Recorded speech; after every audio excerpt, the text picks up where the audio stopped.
Halo, di sini saya akan membawakan materi perpajakan dari bab 2 sampai dengan bab 6. Sebelum itu, perkenalkan, nama saya Nino Putumarantini dengan NIM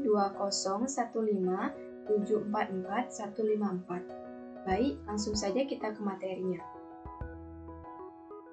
Berikut ini adalah beberapa materi yang akan saya bahas hari ini, yaitu bab 2, pajak penghasilan umum, bab 3, pajak penghasilan pasal 21 dan 26, bab 4, pajak penghasilan pasal 22, bab 5, pajak penghasilan pasal 23, bab 6, pajak penghasilan pasal 24. Langsung saja kita masuk ke bab 2, pajak penghasilan umum.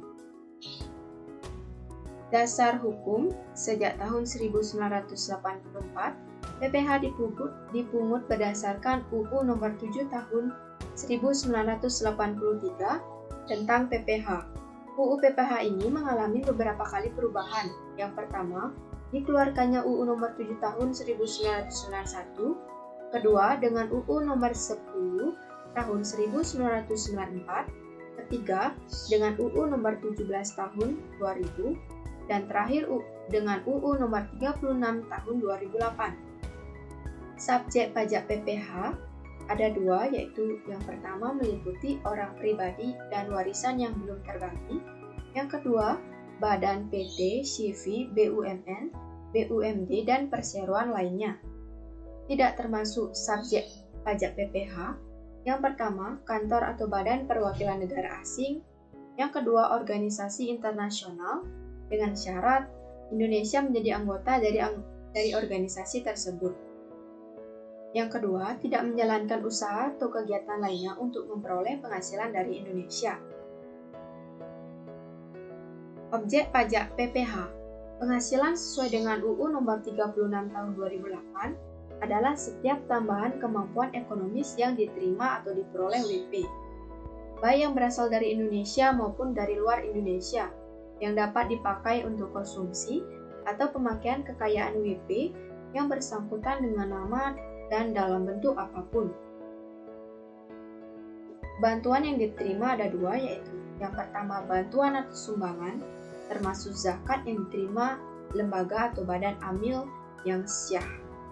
Yang kedua, harta hibahan yang diterima oleh keluarga saudara dalam garis keturunan lurus atau sederajat.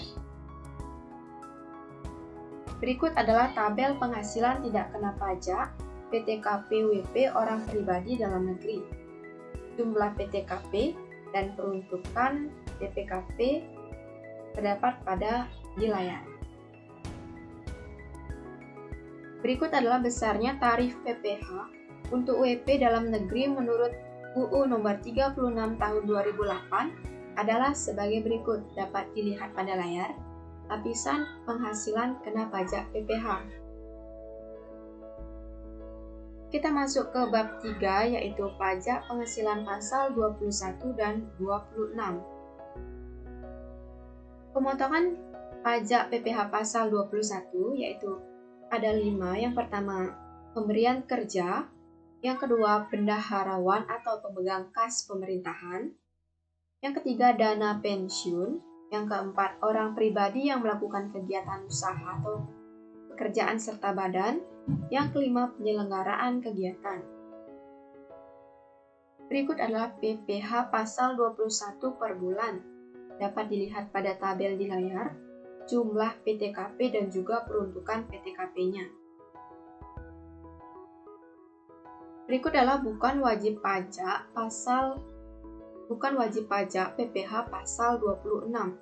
Yang pertama, pejabat perwakilan diplomatik dan konsulat atau pejabat lainnya dari negara asing dan orang-orang yang diperbantukan kepada mereka yang bekerja dan bertempat tinggal bersama mereka. Yang kedua, pejabat perwakilan organisasi internasional yang ditetapkan dengan keputusan Menteri Keuangan. Berikut adalah saat terutang, penyetoran dan pelaporan PPh pasal 26. Yang pertama, PPh pasal 26 terutang pada akhir bulan dilakukannya pembayaran atau pada akhir bulan terutangnya. Yang kedua, PPh pasal 26 yang dipotong harus disetor oleh pemotong paling lambat tanggal 10 bulan takwim berikutnya. Yang ketiga, pemotongan pajak diwajibkan penyampaian SPT masa paling lambat 20 hari setelah masa pajak berakhir. Yang keempat, pemotongan PPh pasal 26 harus memberikan bukti pemotongan kepada WP luar negeri yang dipotong oleh PPh pasal 26. Berikut ini adalah bukan objek pajak PPh pasal 26. Yang pertama yaitu pembayaran manfaat atau santunan asuransi dari perusahaan asuransi sehubungan dengan asuransi kesehatan dan lainnya. Yang kedua, penerimaan dalam bentuk natura dan atau kenikmatan dalam bentuk apapun diberikan oleh WP atau pemerintahan. Yang ketiga, iuran pensiun yang dibayarkan oleh dana pensiun yang pendiriannya telah disyahkan oleh Menteri Keuangan. Yang keempat, zakat yang diterima oleh orang pribadi yang berhak dari badan atau lembaga amil zakat yang dibentuk dan disyahkan oleh pemerintah. Yang kelima yaitu beasiswa yang memenuhi persyaratan tertentu. Berikut adalah kita masuk ke bab 4 yaitu pajak penghasilan pasal 22. Pemungutan pajak PPh pasal 22 yaitu ada 5. Yang pertama, Bank Devisa dan Direktorat Jenderal Bea dan Cukai atas impor barang. Yang kedua, Direktorat Jenderal Perbendaharaan dan Bendahara Pemerintahan baik di tingkat pusat ataupun di tingkat daerah. Yang ketiga, Badan Usaha Milik Negara dan Badan Usaha Milik Daerah. Yang keempat, Bank Indonesia BI, PT Perusahaan Pengelolaan Aset PPA, Perum Badan Urusan Logistik atau BLOG. Yang kelima, badan usaha yang bergerak dalam bidang usaha industri semen, industri kertas, industri baja, dan lainnya. Berikut adalah objek pajak PPh pasal 22. Yang pertama, import barang. Yang kedua, pembayaran atas pembelian barang yang dilakukan oleh BUMN atau BUMD. Yang ketiga, pembayaran atas pembelian barang yang dilakukan oleh Direktorat Jenderal Anggaran. Yang keempat, penjualan hasil produksi di dalam negeri yang dilakukan oleh badan usaha yang bergerak di bidang industri semen, kertas, baja, dan otomotif. Penjualan hasil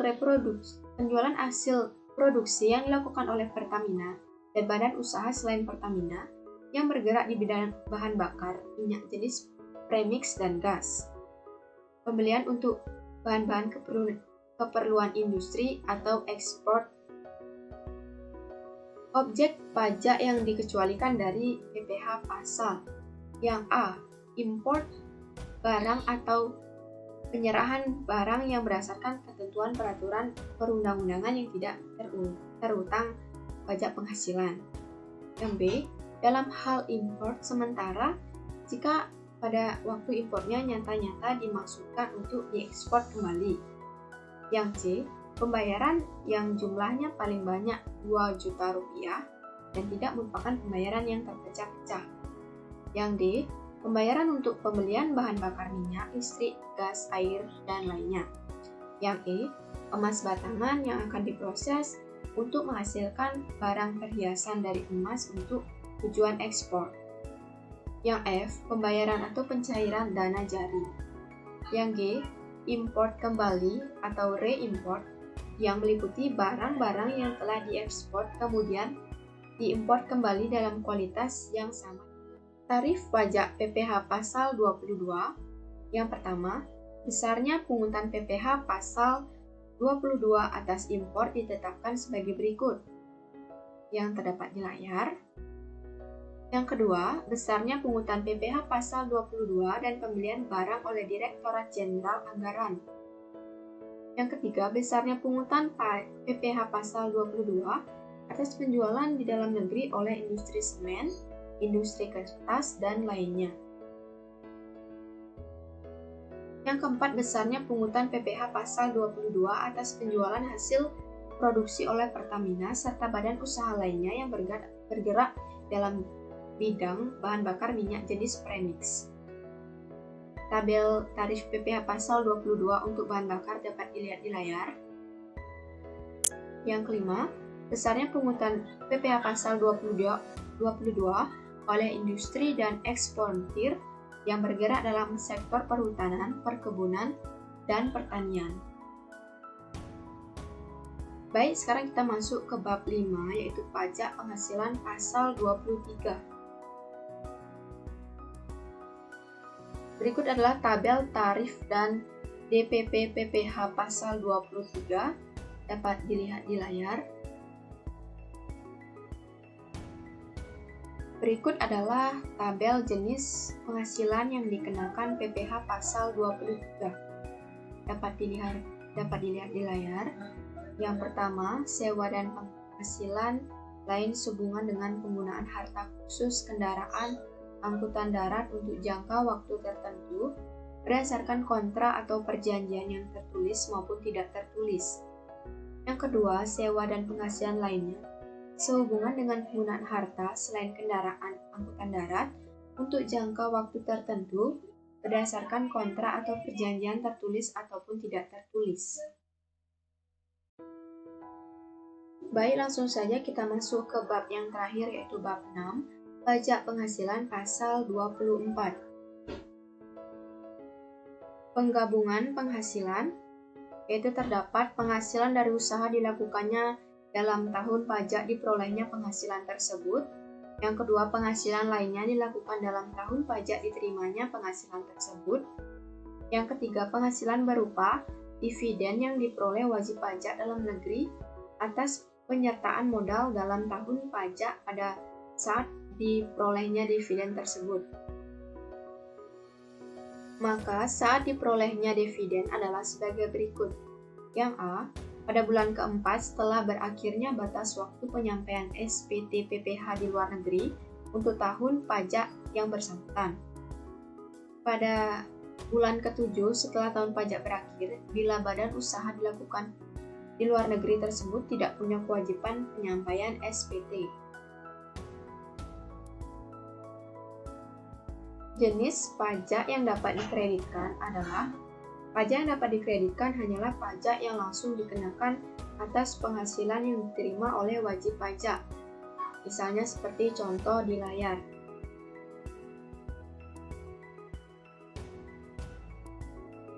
Batas maksimum kredit pajak penghasilan pasal 24, yaitu ada 3. Yang pertama, jumlah pajak yang terutang atau dibayar di luar negeri. Yang kedua, penghasilan luar negeri, seluruh penghasilan kena pajak. PPh atas seluruh penghasilan yang dikenakan tarif pasal 17. Yang ketiga, jumlah pajak yang terutang untuk seluruh PKP dalam hal PKP adalah lebih kecil daripada penghasilan luar negeri. Apabila penghasilan luar negeri berasal dari beberapa negara, maka perhitungan batas maksimum kredit pajak dilakukan untuk masing-masing negara. Baik, sekian presentasi saya hari ini. Mohon maaf bila terdapat salah-salah kata. Saya ucapkan terima kasih. Sampai jumpa.